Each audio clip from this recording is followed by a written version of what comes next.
ETF index mutual funds నేర్చుకుని stock మార్కెట్లో రాణించాలనుకుంటున్నారా? వెంటనే ఈ నెంబర్కి కాల్ చేయండి.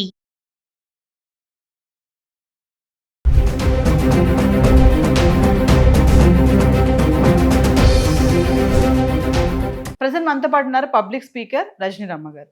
నమస్తే మ్యామ్. నమస్తే నవీన.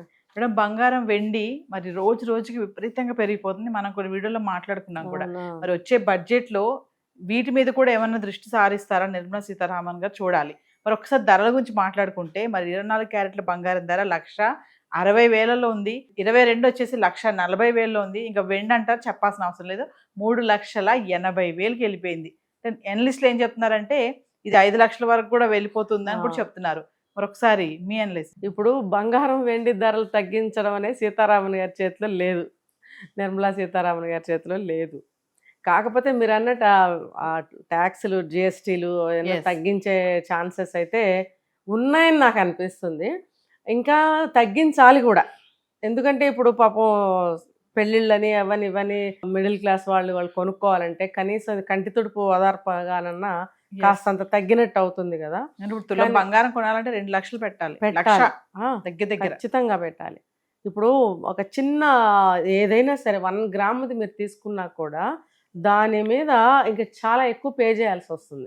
చాలా మంది అనుకుంటారు నా దగ్గర 10,000 ఉందిలే, ఏదైనా ఒక చిన్నది కొందాం వెళ్తే దాని మీద 5,000 చెల్లించాల్సిన పరిస్థితే ఉంది. గత కొంతకాలం నుంచి జిఎస్టీ అన్నీ ఉంటాయి. జిఎస్టీ ఇప్పుడు ప్రజెంట్ అయితే మనకి జిఎస్టీ ఏమో 5%, ఈ మేకింగ్ ఛార్జ్ 3% నడుస్తుంది. పాపం నేను చూస్తుంటా షాపుల్లో వాళ్ళ మొఖాలు పాపం దీనంగా అయిపోతాయి. వీటికి చెల్లిస్తూ కూర్చుంటే మనకు బంగారం ఎంత వస్తుంది అనేది. ఇప్పుడు ఇంకా చూస్తే ఇంటర్నేషనల్ లెవెల్లో చాలా అసమతౌల్యంగా ఉంది కదా, బ్యాలెన్స్ సరిగ్గా లేదు. దానివల్ల విపరీతంగా పెరగటాలు. ఇప్పుడు చాలా మంది మదుపర్లు ఇవే కదా పెడుతున్నారు, బంగారం మీద ఎక్కువ పెడుతున్నారు, తర్వాత వెండి మీద కూడా పెడుతున్నారు. ఇప్పుడు నాకు ఒక ఇన్ఫర్మేషన్ ఏంటంటే ఇన్వెస్టర్స్కి వీళ్ళు ఎవరైతే షేర్స్ కానీ ఇన్వెస్ట్మెంట్లు చేసేవాళ్ళు కానీ మధ్యలో ఎంప్లాయ్మెంట్ ఒకటి చేసుకుంటారు వాళ్ళు.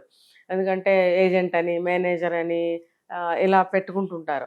వాళ్ళు వీళ్ళని కనెక్ట్ చేసి ఎక్కడ ఆన్లైన్లోనే మేము మీకు ఎక్కువ లాభాలు వచ్చేటట్టుగా మేము మీకు చేస్తామని చెప్పి వీళ్ళని అటువైపు టర్న్ చేసి ఇందులో ఇంత పెట్టండి, అందులో ఎంత పెట్టండి అని వీళ్ళని గైడ్ చేస్తూ ఉంటారు. అంటే ఆ రకంగా మనం వెండి బంగారాల మీద ఇన్వెస్ట్మెంట్ చేయిస్తున్నారు. చేయించడం వల్ల ఈ జనానికి కూడా ఆశ పెరుగుతుందిగా. మనకి చెయ్యి పట్టుకుని నడిపిస్తున్నట్టుగా వాళ్ళు చెప్తున్నప్పుడు మనం ఎందుకు పెట్టకూడదని చెప్పి బంగారం వెండి మీద ఇన్వెస్ట్మెంట్ చేస్తున్నారు. ఈ ఇన్వెస్ట్మెంట్లు ఎక్కువైపోవడం కూడా ఒక కారణం అని చెప్తున్నారు. మరి ప్రతి ఒక్కళ్ళు దాని మీద ఇన్వెస్ట్మెంట్ చేస్తే మరి పెంచక ఏం చేస్తారు? పెంచుతున్నారు. ఇంకా చెప్పాలంటే ఇంటర్నేషనల్ లెవెల్లో వీళ్ళకి ఎంత అంటే $5,400 వరకు ఉందంట బంగారం రేటు. ఇంకా అక్కడ అంతుంటే ఇంకా ఆటోమేటిక్గా మనకు పెరుగుతుంది. అంటే ఏదంటే ఒకటి చెప్తున్నారు, ట్రంప్కి జలుబు చేస్తే ఇక్కడ జనానికి తుమ్ములు వస్తాయి. అలాగా ఆయన రాజుగారికి తలుచుకుంటే కొరడా దెబ్బలకి కొరవ అని చెప్పి అంటారు. అలా ట్రంప్ తలుచుకుంటే ఏమైనా చేస్తున్నాడు. ఇప్పుడు మనకి ఉక్రెయిన్ రష్యా యుద్ధ కారణంగా కానీ ఇప్పుడు పెట్రోలియం గొడవలు అంటే ఎంత కూడా ఒడిదుడుకులు చాలా నడుస్తున్నాయి. దీనివల్ల ఏమవుతుందంటే ట్రేడింగ్లో చాలా మార్పులు వస్తున్నాయి. వచ్చి ఆ ఇంపాక్ట్ అంతా వచ్చి ఇక్కడ పడుతుంది.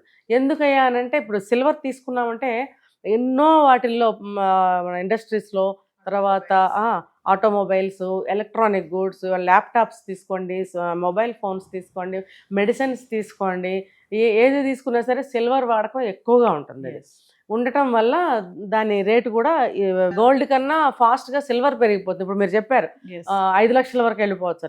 వాడి ఇష్టం ఎంతవరకైనా వెళ్ళచ్చు, మనం ఏం చేయలేము దానికి. కాబట్టి ఇప్పుడు బంగారం చూసుకుంటే దాని వ్యవహారం కూడా అలాగే ఉంది. ఇప్పుడు సామాన్య మానవులు కొనాలంటే అందుబాటులో లేకుండా అయిపోయింది. కాబట్టి వీలైతే మీరు ఎంతో కొంత గోల్డ్ మీద ఇన్వెస్ట్ చేసుకోండి అనే సలహా చెప్తున్నారు అనలిస్టులు అందరూ కూడా. ముందు మరి పెళ్లిళ్ళ సీజన్ వస్తుంది, శుభకార్యాలు స్టార్ట్ అవబోతున్నాయి మేడం. పెళ్లి అంటేనే బంగారం కదా, బంగారంతో ముడిపడి ఉంటుంది. ఖచ్చితంగా తాలిబొట్టు అయినా బంగారం పెట్టాలనే ఒక ఆశ ఉంటుంది అది అందరికి. మరి ఇప్పుడు వాళ్ళ పరిస్థితి ఏంటి? అయితే కొత్తగా లేడీస్ బోల్డ్ కనిపెడతారు. అంటే ఇప్పుడు పాప 10th క్లాస్లోనే ఉందనుకోండి, 5-6 ఏళ్ల తర్వాత ఎప్పుడో పెళ్లి చేద్దామని అనుకుంటే ఇది పెరుగుతుందా తగ్గుతుందా మనకు అనవసరం. మనం బంగారం కొనాలి, ఒక 5-6 ఏళ్ల తర్వాత పెళ్ళికి పెట్టాలి అని అనుకున్న వాళ్ళు ఎవరన్నా ఉంటే ఈ రోజు నుంచే నెలకి ఎంతో కొంత మీ దగ్గర 10,000 ఉంటే 10,000కి ఏదైనా కొద్దిగా తెచ్చి ఇంట్లో పెట్టడం, అలాగే 20,000 ఉందనుకోండి దానికి ఏదైనా తెచ్చి ఇంట్లో పెట్టడం లాంటిది చేసుకున్నారనంటే 5-6 సంవత్సరాలలో మీకు కొంత గోల్డ్ అనేది రెడీ అవుతుంది. అయితే ఇంకొకటి ఏంటంటే, నేను ఈ మాట ఎప్పుడు చెప్తూనే ఉన్నాను, గోల్డ్ పెట్టాలి కదా అని చెప్పి ఎలాగోలా గోల్డ్ని తయారు చేసే కంటే మీ ఆలోచనల్లో మార్పు తెచ్చుకోండి అని చెప్తున్నాను నేను. ఇప్పుడు గోల్డ్ మేము ఎంత పెట్టగలము, ఒక 2 తులాలు పెట్టగలమంటే 2 తులాలే మీరు పెట్టండి. ఇష్టం వచ్చినట్టు 50 తులాలు 60 తులాలు పెట్టే రోజులు పోయాయి అని అవతల డిమాండ్ చేసే వాళ్ళకి కూడా మీరు తెలియజేయగలగాలి. డిమాండ్ చేసే వాళ్ళకి కూడా తెలుసు వెండి బంగారాలు ఎంత పెరిగిపోయాయి అని. కాబట్టి వాళ్ళు కూడా ఏమీ అనుకోరు. కాకపోతే మీ అమ్మాయి సెక్యూరిటీ కోసం మీరు పెడతారు కాబట్టి మీకు ఉన్నంతలో ఎంత మీరు పెట్టుకోగలిగితే అంతే పెట్టుకోండి, కానీ అనవసరంగా బాధపడద్దు. అయ్యో కొనలేకపోయామే, లేకపోతే అప్పు తీసుకొచ్చి బంగారం కొనటం వెండి కొనటం ఇలాంటివి చేయకండి.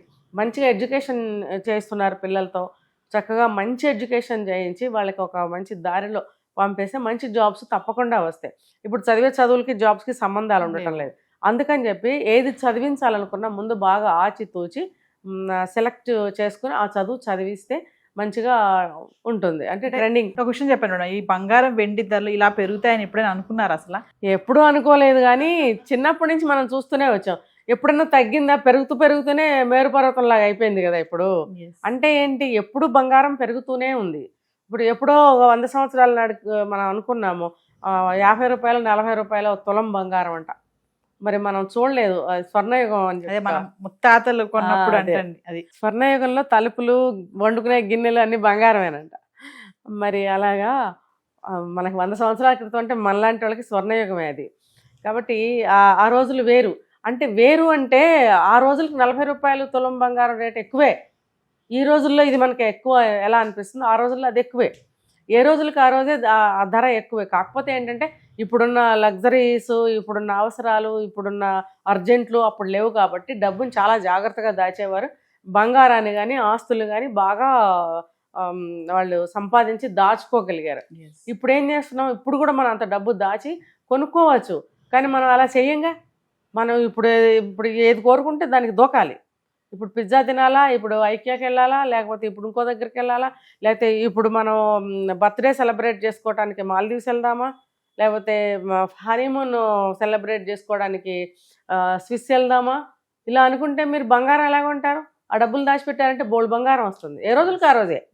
ఇది ఆలోచించగలగాలి. మనకి ఏది అవసరమో, మనకి భవిష్యత్తు అవసరాలు ఎక్కువ ఇంపార్టెంటా, ప్రజెంట్ మన ఆనందం ఎక్కువ ఇంపార్టెంటా, లాటరీ వేసుకుని ఎవరికి వాళ్ళు నిర్ణయించుకోవాల్సింది ఇది. ఇప్పుడు మేము ఉన్నాం అనుకోండి, స్విట్జర్లాండ్ లేకపోతే మాల్దీవ్స్ వెళ్ళే స్థాయిలో మేము అప్పుడు లేకపోయాము. ఇప్పుడు పిల్లలు ఉంటున్నారు. అప్పుడు మేము లేకపోయాం కాబట్టి ఏదో ఈ మాత్రం వేసుకుని తిరుగుతున్నాం. ఇప్పుడు వీళ్ళు ఇలా వెళ్తున్నారు కాబట్టి బోడి మెడలతో తిరుగుతారేమో ఇక మీదట. ఇప్పుడు అమ్మబాబులు పెట్టిన బంగారాలు ఉంటాయి, మరి డబ్బాల్లో బారేసి చిన్న గౌన్ ఒకటి వేసుకుని మాల్దీవ్స్ వెళ్ళిపోతారు, స్విస్ వెళ్ళిపోతారు. తర్వాత కొంతకాలానికి భవిష్యత్తులో వీళ్ళకి ఖచ్చితంగా అనిపిస్తుంది అది మన దగ్గర ఏముంది అని.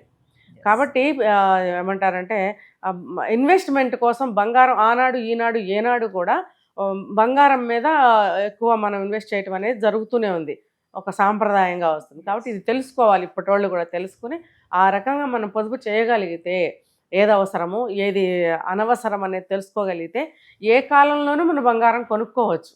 Thank you.